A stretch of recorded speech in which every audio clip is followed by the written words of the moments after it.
ಮುದ್ದು ಮಕ್ಕಳೇ, ಈಗ 2ನೇ ತರಗತಿಯವ್ರದ್ದು ಎಣಿಸೋಣ ಗುಣಿಸೋಣ ಅಲ್ಲಿ 7ರ ಮಗ್ಗಿಯನ್ನ ಪ್ರಾಕ್ಟೀಸ್ ಮಾಡಾಕತ್ತಿದ್ರಿ, ಹೌದಲ್ಲ? ಈಗ 7ರ ಮಗ್ಗಿ ಬರೆಯುವ ಒಂದು ಮೋಜಿನ ವಿಧಾನ ಐತಿ ನೋಡಿ, ಇಂಟ್ರೆಸ್ಟಿಂಗ್ ಐತಿ. ಮಾಡೋಣ ಈಗ. ಈ ತರ ಬಾಕ್ಸ್ ಹಾಕೋಬಹುದು. ಒಂದೆರಡು ಬರ್ತಾವೆ ಈಗ ನಮ್ಗೆ, ಹೌದಲ್ಲ? ಹೇಳ್ರಿ.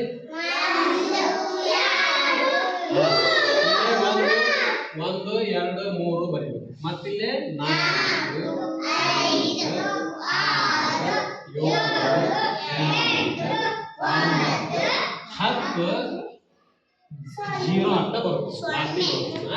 ಒಂದ ಇಷ್ಟು ಬರದ್ರಿ ಈಗ ಒಂದು ಸ್ಟೆಪ್. 2ನೇ ಸ್ಟೆಪ್ ಏನ್ ಮಾಡ್ಬೇಕಂದ್ರೆ 1ನೇ ಸಾಲಿ ಬರ್ಬೇಕು. ನೀವು ಇಲ್ಲಿ 0ದಿಂದ ಬರಿಬೇಕು. 0 1 2 ಬರಿಬೇಕು. ಹೊಳ್ಳಿ ಕೆಳಗೆ ಏನ್ ಮಾಡ್ಬೇಕಂದ್ರ ಇಲ್ಲಿ 2ಕ್ಕೆ ನಿಲ್ಲಿಸಿರಿಲ್ಲ, ಮತ್ತೆ ಹೊಳ್ಳಿ 2ರಿಂದ ಪ್ರಾರಂಭಿಸ್ಬೇಕು. 2 3 4 ಇಲ್ಲಿ 4ಕ್ಕೆ ನಿಲ್ಲಿಸಿರಿ, 4ರಿಂದ ಪ್ರಾರಂಭಿಸ್ಬೇಕು. 4 5 6 7 ನೋಡ್ತೀರಿ. ಈ 7ರ ಮಗ್ಗಿ ಐತಿ, ಇಲ್ಲಿ ರೆಡಿ ಆಗೈತಿ. ನೋಡೋಣ ಏನೈತಿ ಅಂತ ಹೇಳಿ. 7 7 7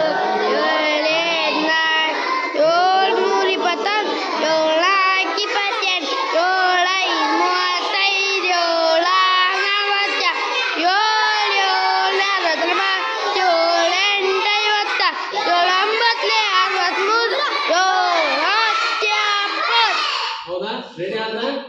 ಇದೊಂದು ರೀತಿ ನೀವು ಈಸಿಯಾಗಿ ಬರೀಬಹುದು, ಹೌದಲ್ಲ? Very good. ಎಲ್ಲರಿಗೂ ಧನ್ಯವಾದಗಳು.